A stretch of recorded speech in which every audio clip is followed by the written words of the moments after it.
네, 우리 한번 앞뒤 좌우 계신 분들과 이렇게 인사해 볼까요? 사랑합니다, 축복합니다. 이렇게 인사하시겠습니다. 사랑합니다, 축복합니다. 오늘 말씀을 준비하면서 마가복음 말씀보다 누가복음을 통해서 조금 더 예수님께서 이 사건을 통해 알려주시고자 하시는 사건이 분명하게 드러나가겠다라고 생각이 들어서 누가복음으로 급하게 말씀을 바꾸게 되었습니다. 착오드려서 죄송합니다. 이 시간 누가복음 말씀을 통해서 하나님이 우리를 향하신 뜻이 무엇인지를 발견하는 귀한 시간이 되시기를 예수님의 이름으로 축복드립니다. 오늘 말씀은 예수님께서 거라사인들이 사는 지역으로 가셔서 한 명의 귀신 들린 사람을 자유케 하신 기적의 역사를 담고 있습니다. 오늘 본문은 마태복음과 마가복음에도 동시에 기록이 되어 있을 정도로 성경 저자들에게 예수님의 정체성을 잘 드러내주는 매우 중요한 이야기라는 것을 우리는 알 수가 있겠습니다. 오늘 말씀 26절은 예수님이 갈릴리에서 배를 타고 거라사인들이 사는 땅으로 들어간 배경을 먼저 밝히고 있습니다. 예수님께서 거라사인의 땅에 가신 이유는 두 가지로 우리가 축약해서 살펴볼 수 있겠습니다. 첫째는 예수님께 집중이 되어 있었던 이목을 잠시 흩으시기 위함이셨습니다. 이것은 오늘 본문과는 상관이 없겠지만 누가복음 8장 19절에서 21절 기록을 보면 예수님의 가족들이 예수님을 만나러 찾아오게 됩니다. 하지만 수많은 인파들이 줄을 서서 예수님을 보고 싶어 했기 때문에 가족들조차 예수님의 얼굴을 보지 못하는 상황이 되었습니다. 그러다 보니 예수님께서는 아직 자신이 잡히실 때가 아니셨다는 것을 직감을 하셨고 알고 계셨기 때문에 잠시 이곳을 피해 호수 건너편으로 건너가실 수밖에 없었던 배경이 존재합니다. 그러나 이와 같은 이유는 표면적인 이유에 불과할 것 같습니다. 핵심적인 두 번째 이유가 있는데요, 바로 예수님께서는 자신이 누구신지를 제자들과 사람들에게 점진적으로 드러내시기를 원하셨습니다. 즉 자신이 하나님의 아들이시고 세상을 구원할 메시아이시라는 사실을 조금씩 밝히 드러내고자 목적하셨습니다. 그래서 선택한 방법이 바로 거라사인의 땅에 방문을 하신 것이죠. 오늘은 이 두 번째 목적을 우리가 살펴보려고 합니다. 그렇다면 예수님께서는 어떤 자신의 그리고 무엇을 제자들에게 알려주시려 하셨을까요? 그리고 오늘날 이 말씀을 대하는 우리에게 어떤 음성으로 우리에게 들려주시는지를 함께 살펴보고자 합니다. 우리는 본문 말씀을 통해서 예수님에 관한 세 가지를 살펴볼 수가 있을 것 같습니다. 첫째는 예수님은 거룩하신 하나님의 아들이시라는 겁니다. 27절을 우리 함께 한 목소리로 읽어보도록 하겠습니다. 27절입니다. 예수께서 육지에 내리심에 그 도시 사람으로서 귀신 들린 자 하나가 예수를 만나니 그 사람은 오래 옷을 입지 아니하며 집에 거하지도 아니하고 무덤 사이에 아멘. 예수님께서 거라사인의 땅에 도착하시자 귀신 들린 사람이 예수님께 나와왔습니다. 이 사람은 마을에서 모르는 사람이 없었던 것 같습니다. 마을의 가장 큰 문제였고 골칫거리였습니다. 이 사람은 귀신이 들려 옷 하나 걸치지 않는 상태로 마을 이곳 저곳을 할부했습니다. 그리고 무덤들 사이에 아직 시신이 매장되어 있지 않은 공실에 몸을 뉘이며 생활을 할 만큼 정신이 온전치 못하고 사방이 무엇인지를 구별하지 못하는 사람으로 성경은 보여주고 있습니다. 마가복음은 이 귀신 들린 사람에 대해 더욱 자세히 묘사를 합니다. 마가복음 5장 3절로 5절을 제가 읽어드리겠습니다. 그 사람은 무덤 사이에 거처 하는데 이제는 아무도 그를 쇠사슬로도 맬 수 없게 되었으니 이는 여러 번 고랑과 쇠사슬로 매었어도 쇠사슬을 끊고 고랑을 깨뜨렸음이로라. 그리하여 아무도 그를 제어할 힘이 없는지라. 밤낮 무덤 사이에서나 산에서나 늘 소리 지르며 돌로 자기의 몸을 해하고 있었더라. 물론 이 사람이 언제부터 귀신에 들려 있는지 성경은 우리에게 소개하고 있지 않습니다. 그러나 이 마을에 살고 있는 사람이라면, 특히나 자녀를 양육하고 있는 부모의 심정으로서 이 사람을 보게 될 경우에 이 사람은 너무나도 큰 불안과 그리고 어떤 상황에서 돌발적인 행동을 할지 모르는 염려 덩어리였습니다. 뿐만이 아니라 저녁 늦은 시간 다른 곳을 왕래해야 할 때 이 사람이 산 이곳저곳에서 지르는 소리 덕에 굉장히 큰 두려움과 공포를 느꼈을 것입니다. 그 누구도 잡아들 수 없고 통제할 수 없는 귀신 들린 사람이 갑자기 돌연 태도를 바꾼 게 오늘 본문에 등장을 하는 장면이죠. 바로 예수 그리스도가 마을에 도착을 하셨기 때문입니다. 예수님이 마을에 도착을 하시자 귀신 들린 사람이 먼저 예수님께 달려와 엎드려 절하고 말을 하기 시작합니다. 이렇게 말을 하죠. 28절입니다. 예수를 보고 부르짖으며 그 앞에 엎드려 큰 소리로 불러 이르되 지극히 높으신 하나님의 아들 예수여, 당신이 나와 무슨 상관이 있나이까? 당신께 구하노니 나를 괴롭게 하지 마옵소서 하니 라고 기록이 되어 있습니다. 이렇게 말한 이유는 예수님께서 귀신에게 이 사람에게서 나오라 라고 명령하셨기 때문입니다. 예수님의 존재를 누구보다 잘 알고 있는 귀신, 즉 사단은 예수님의 등장에 혼비백산하며 먼저 달려와 엎드리게 된 것이죠. 그러자 예수님은 귀신을 향해 나오라고 명령을 합니다. 예수님의 명령은 즉각적이어서 사탄은 예수님의 명령에 대꾸하거나 항변할 수 없이 이 사람에게서 나왔어야만 합니다. 그러나 오늘 본문은 계속해서 이야기를 진행을 합니다. 예수님 앞에 있는 귀신은 자신의 입을 열어 이렇게 말을 하죠. 지극히 높으신 하나님의 아들 예수여, 당신이 나와 무슨 상관이 있나이까? 당신께 구하노니 나를 괴롭게 하지 마옵소서 라고 외칩니다. 나가지 않았습니다. 예수님의 능력이 약한 탓이었을까요? 그렇지 않습니다. 예수님은 지금 그 누구도 깨닫지 못하는 자신의 존재를 세상에서 가장 이질적인 존재를 통해서 드러내고 계시고 있으십니다. 반작용인 셈이죠. 예를 들면 뜨거운 열탕, 동일한 온도의 열탕이라 하여도 냉탕에서 몸을 담그던 사람이 이 열탕으로 들어간 것과 미온수에서 몸을 담그고 있었던 사람이 열탕에 들어갔을 때 느껴지는 뜨거움은 다를 것입니다. 이와 같이 여러 사람들의 입을 통해서 예수님의 존재를 드러내는 것도 물론 효과적이겠지만 가장 이질적인 존재의 입술을 통해서 예수님이 하나님의 아들이시라는 사실을 드러내는 것만큼 가장 효과적이고 분명한 사실이 무엇이었을까요? 예수님께서는 이것을 목적으로 하셨습니다. 귀신마저 복종하는 예수님, 과연 이분은 그렇다면 어떤 분이셨을까요? 바로 거룩한 분이십니다.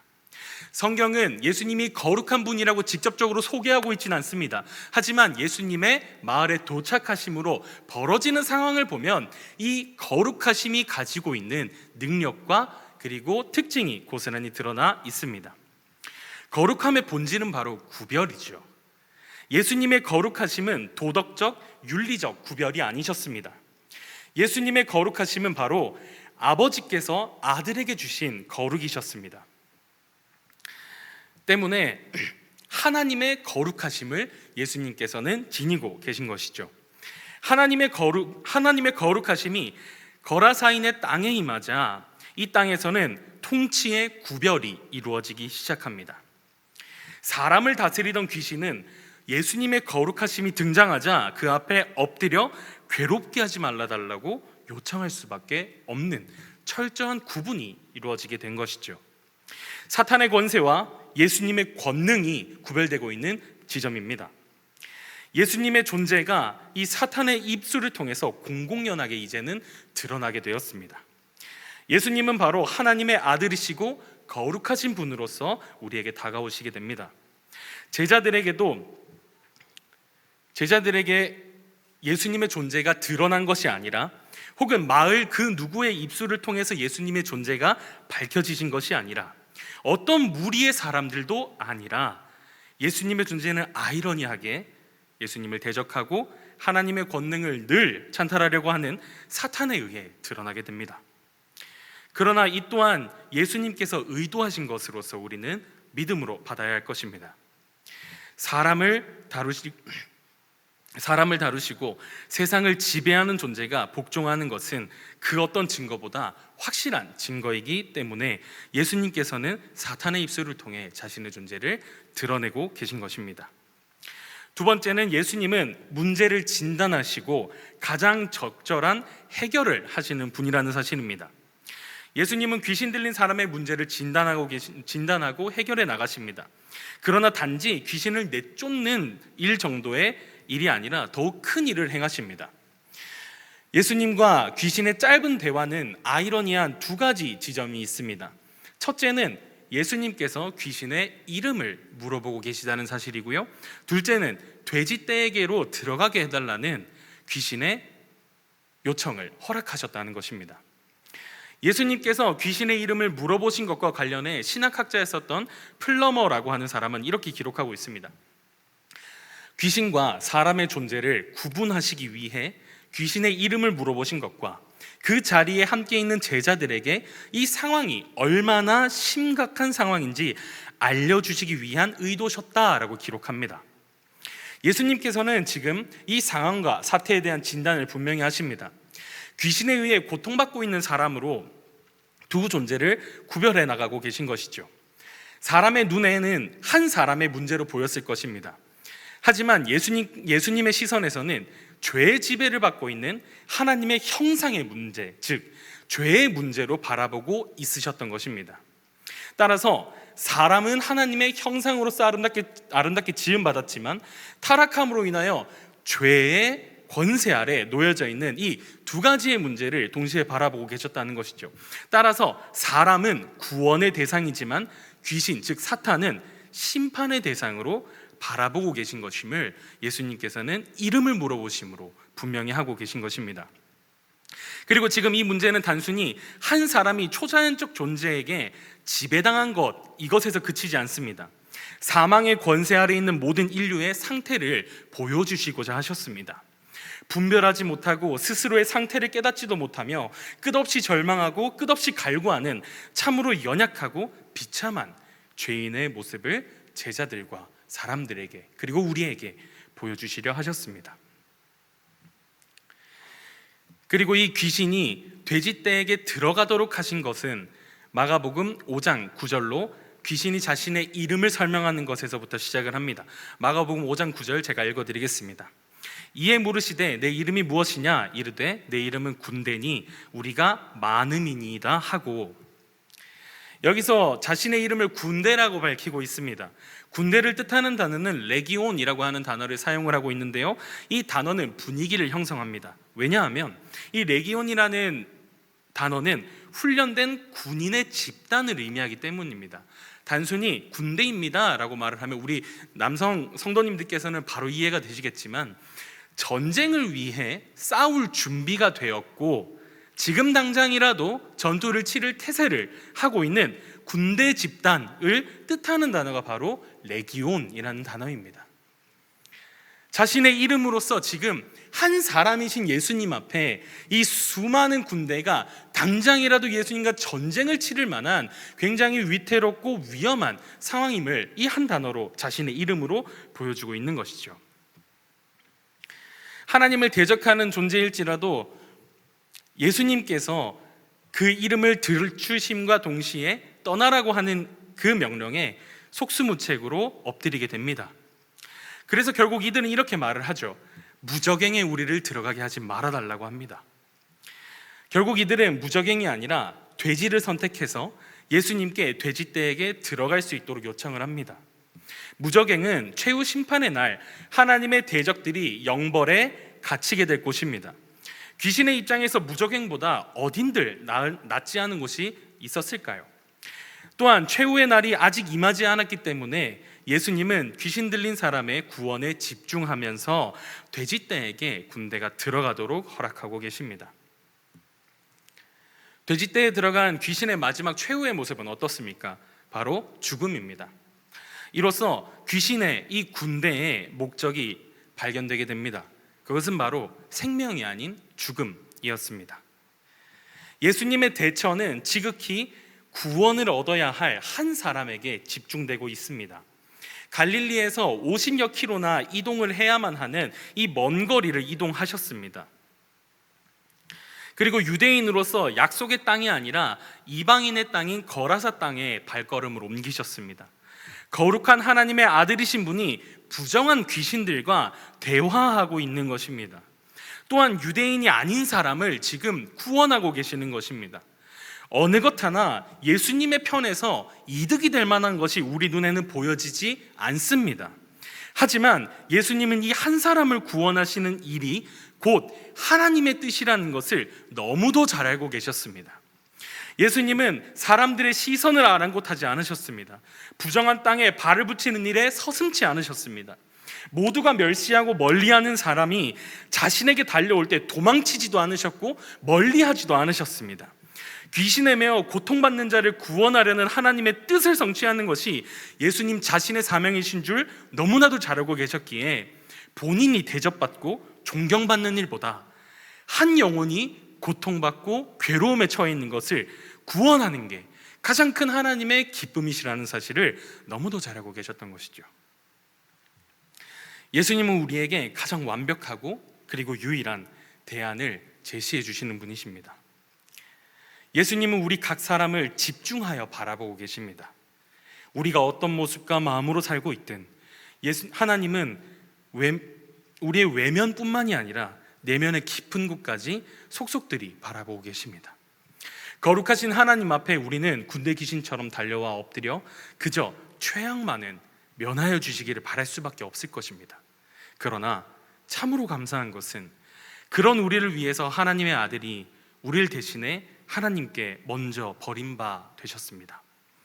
우리가 올라야 할 십자가에 우리가 당해야 할 죽음을 하나님 자신의 아들에게 이 모든 것을 전가하심으로 우리를 대속하셨습니다. 우리의 죽음은 죄의 몫에 따른 합당한 값일 뿐이지만 절대적으로 사면이 될 수가 없다는 것을 하나님은 잘 알고 계셨습니다. 그래서 예수님이 십자가에서 우리를 대신하여 아버지 앞에 죽으실 수밖에 없었던 것이죠. 예수님께서 구원하실 수 있는 사람은 귀신 들린 사람 외에도 훨씬 많았을 것입니다. 그러나 귀신 들린 사람을 구원할 분은 오직 하나님의 아들이신 예수님 뿐이셨습니다. 구원은 그분의 은혜가 필요한 것에 임합니다. 따라서 우리의 구원은 전적인 하나님의 은혜라고 우리는 고백해야 할 것입니다. 우리에게 필요했던 것입니다. 지금도 우리 주변에 은혜가 필요한 사람이 참으로 많을 것입니다. 그리고 하나님께서는 우리를 사용하셔서 구원이 필요한 사람에게 은혜의 통로가 되기를 원하고 계십니다. 자격이 없다 염려하지 않으시길 바랍니다. 하나님께서 사용하실 것입니다. 또한 무엇을 전해야 할지 몰라서 주저하지 않으시기를 바랍니다. 우리 안에 성령 하나님께서 말할 수 없는 탄식으로 우리의 입술을 열어 담대히 하나님의 복음을 증거하게 하실 것입니다. 우리를 자유케 하신 그리스도는 우리를 통해 영광 받으시고 또한 우리를 통해 세상에 드러나게 되실 것입니다. 이것이 세 번째, 구원받은 자들의 모습입니다.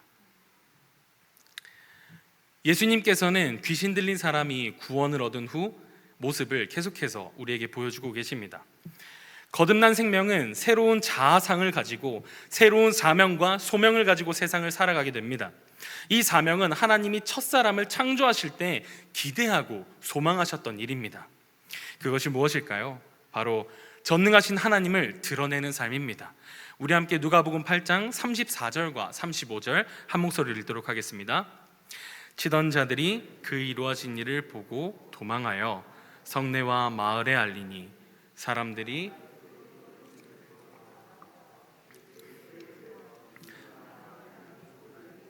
정신이 온전하여 예수의 발치에 앉아 있는 것을 보고 두려워하거늘. 거듭남의 변화는 세상 사람들에게는 큰 충격입니다. 상식적으로 이해가 되지 않기 때문입니다. 이 모든 일을 보게 된 사람들은 마을로 돌아가 자신들이 겪은 이 충격적인 사건을 여러 사람들에게 이야기하기 시작합니다. 엄밀히 자신이 받은 충격을 말하지 않을 수 없는 상태였을 것입니다. 그러자 사람들이 예수님 있는 곳으로 나왔고 그곳에서 예수님과 예수님의 발치에 앉아있는 귀신 들린 사람을 발견하게 됩니다. 구원의 역전이 일어나게 된 것이죠. 군대 귀신에 들렸었던 사람은 무리에게서 철저히 외면당하고 배제되었던 사람입니다. 그러나 구원은 무리가 아니라 군대 귀신 들린 자에게 찾아왔습니다. 귀신 들린 자를 직접적으로 예수님께서 구원하신 것은 이 사람에겐 반드시 예수님의 능력과 예수님의 자유케 하시는 그 은혜가 필요했기 때문입니다. 그리고 이 사람을 제외한 나머지 마을 사람들은 예수님께서 귀신 들린 자에게 행한 이 역사하심을 보며 예수님이 하나님이 보내신 메시아구나, 세상 그 무엇도 아니라 하나님께서 우리를 위하여 보내신 참된 왕이고 메시아시구나를 깨달아야 했습니다. 하지만 이들은 그렇지 못하죠. 성경은 철저하게 대조하여 구분하고 있습니다. 무엇을 대조시키고 있을까요? 군대 귀신은 예수님이 누구인지를 명확히 알고 있습니다. 하지만 무리들은 예수님이 누구인지 깨닫지 못하고 있죠. 군대 귀신은 예수님의 명령에 한 사람에게서 떠나가게 됩니다. 하지만 무리들은 예수님 앞에 나와 한 사람에게 이 마을에서 떠나달라고 부탁하고 있습니다. 귀신 들린 한 사람을 바라보며 마을 사람들은 나는 저 정도는 아니겠지라고 생각했을 겁니다. 나는 괜찮을 거야. 나는 저 사람만큼은 아니니까 비교하며 위로를 얻었겠죠. 하지만 예수님의 은혜가 닿은 곳은 배제와 아픔과 외면이 있는 곳이었습니다. 오늘날 우리에게 필요한 것이 무엇일까요? 우리는 끊임없이 위로를 받고 싶어 합니다. 우리는 인정받고 싶어 합니다. 그리고 우리에게서 터져나오는 신음소리를 누군가가 듣고 도움을 주기를 간절히 바랄지 모르겠습니다. 하지만 우리의 그러한 연약한 상태가 오히려 하나님 보시기에는 가장 아름답고 하나님을 가장 잘 깨달을 수 있는 상태를 만들기 위한 또 다른 하나님의 준비가 아니었을까요? 우리는 시험을 만나면 도망치고 싶어 합니다. 또한 유혹을 만나면 이겨내고 싶어 합니다. 하지만 유혹이 다가올 때 우리는 도망쳐야 하고 시험이 다가올 때 우리는 이겨내야 할 것입니다. 이것이 우리에게 새롭게 주어진 거듭난 사람들의 정체성일 것입니다. 8장 36절과 37절에 이렇게 기록이 되어 있습니다. 귀신 들렸던 자가 어떻게 구원받았는지를 본 자들이 그들에게 이르매 거라사인의 땅 근방 모든 백성이 크게 두려워하여 예수께 떠나기를 구하더라. 거듭남의 변화는 자신뿐만이 아니라 주변에서도 깨닫게 됩니다. 이것은 성도이든 세상 사람이든 구분 없이 거듭난 사람을 즉각적으로 알아보게 만드는 변화입니다. 이것이 바로 성도라 칭하는 거룩할 성자에 무리 도자를 쓴 거룩한 무리, 성도의 정체성일 것입니다. 세상과 구별되어 살고 다른 가치관으로 세상을 살아가야 합니다. 우리의 삶을 보며 수많은 사람들이, 세상 사람들이 전혀 괴리감을 느끼지 못한다면 그것 또한 우리에게는 문제가 될 수 있을 것 같습니다. 거룩하신 하나님 앞에 은혜 입어 살아간다는 정체성이 있다면 우리는 마땅히 세상과 다른 모습이 있어야 하지 않겠습니까? 물론 쉽진 않을 것입니다. 100번 잘해도 한 번 실수하면 그 하나를 집요하게 붙잡고 늘어지려고 하는 우리의 못된 심성들이 우리뿐만이 아니라 세상 사람들에도 있기 때문입니다. 결국 우리의 마음이 지쳐서 더 이상 예수님을 따라 살지 못하게 만들려는 세상의 시험과 유혹이겠죠. 아마도 마음먹은 대로 신앙의 삶을 우리가 다 살아갈 수 있었다면 예수님께서 저주의 죽음을 당하시지 않아도 되셨을 겁니다. 요한복음 7장 7절에는 이렇게 기록이 되어 있습니다.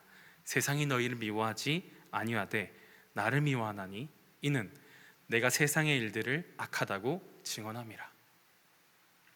신앙의 삶을 살며 당하는 모든 괴로움과 억울함들이 있다면 이 말씀을 기억하시길 바랍니다. 우리가 당하는 모든 미움과 핍박은 예수님이 당하신 일에 비하면 비교되지 않는 일일 것입니다. 그리고 또한 우리보다 먼저 당하신 분이 있다라는 사실이 우리에게는 가장 큰 위로가 될 것입니다. 우리도 사람들과 같은 자리에서 예수님을 향하여 십자가에 못 박으라, 십자가에 못 박으라 외쳤던 한 사람이었을 것입니다. 그런 우리를 위해서 먼저 십자가 지시며 자신의 사랑을 보여주셨고 세상과 다른 정체성을 보여주신 예수님의 모범이 우리에겐 있습니다. 우리에겐 맡겨진 일이 있습니다. 어쩌면 더 고된 삶일 수 있습니다.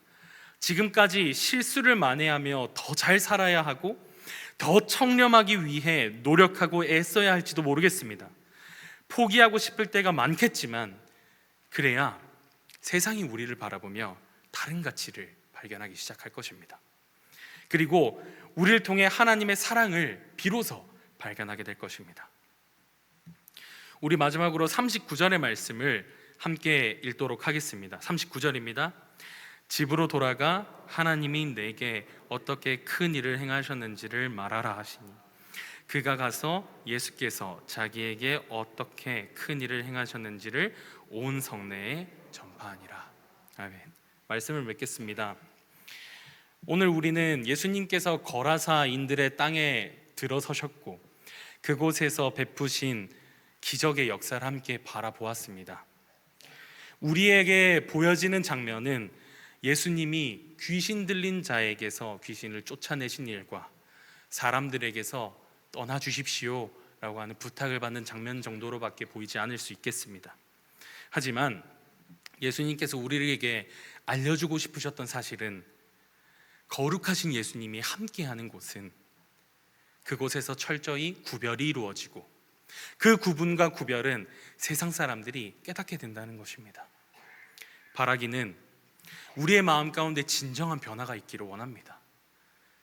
진정한 구분이 있기를 원합니다.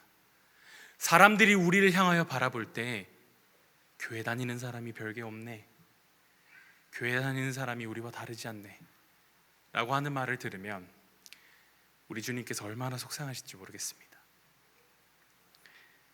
그렇기 때문에 우리는 매일마다 십자가를 바라보며 내가 받은 구원의 은혜에 기뻐하고 감사하는 것 그 이상으로 우리가 올랐어야 할 자리인데, 내가 가야 할 자리인데 되새기시며 세상 앞에 작은 그리스도가 되시기를 축복합니다.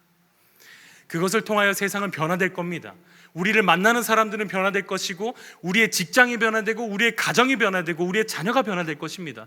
그 일을 통하여 먼저 우리를 부르셨고 그 일을 통하여 우리가 기도하기를 원하는 거예요. 하나님이 원하고 바라시고 계시는 일이겠죠.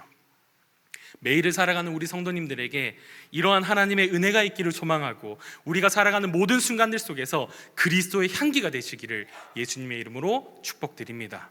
기도하겠습니다. 하나님 감사합니다. 참 연약하고 부족한 우리 죄인들을 부르셔서 하나님의 도구 삼아 주시고 주의 영광의 옷을 입히심에 감사드립니다. 하나님, 우리가 어느 곳에서 구원을 얻을 수 없사오며 우리가 어느 곳에서 참된 은혜를 입을 수도 없겠습니다. 우리는 그저 이 귀신 들린 한 사람과 같이 내 아픔과 내 절망에 쌓여 구원이 이르지 못할까, 구원은 없지 않을까 두려워하기에 세상을 더 열심히 살아가기에 급급한 우리의 모습들을 발견할 때가 참으로 많습니다. 또한 예수님께서 이 땅에 오시어 우리 마음 가운데 임하셨지만 수많은 무리들과 같이 예수님이 누구신지를 깨닫지 못하고 예수님이 함께 하시는 삶을 살아가지 못하는 그러한 연약한 우리의 삶도 참 많이 발견하게 됩니다. 하지만 우리 주님, 우리를 거절하지 않으시고 나무라지 않으시며 우리를 멀리하지 않으시고 우리와 함께 하시기에 우리에게 참된 새 소망을 허락하셨고 우리에게 참된 구원의 은혜를 내리심에 감사합니다. 이제는 우리가 이 구원의 은혜 입은 자들 되어서 세상을 살아가게 해주시고 구원의 은혜 입은 자들로서 매일마다 나의 십자가 가지고 예수 그리스도를 쫓아가는 성도가 될 수 있도록 은혜 더하여 주시옵소서. 이 걸음 가운데 하나님 영광 받으시기를 원하고 우리를 통하여 하나님의 은혜와 하나님의 나라가 더욱더 확장되기를 간절히 바라는 마음으로 살아갈 수 있도록 우리에게 힘과 능력과 용기 더하여 주시옵소서. 사랑이 많으신 예수 그리스도의 이름으로 감사드리며 기도하옵나이다. 아멘.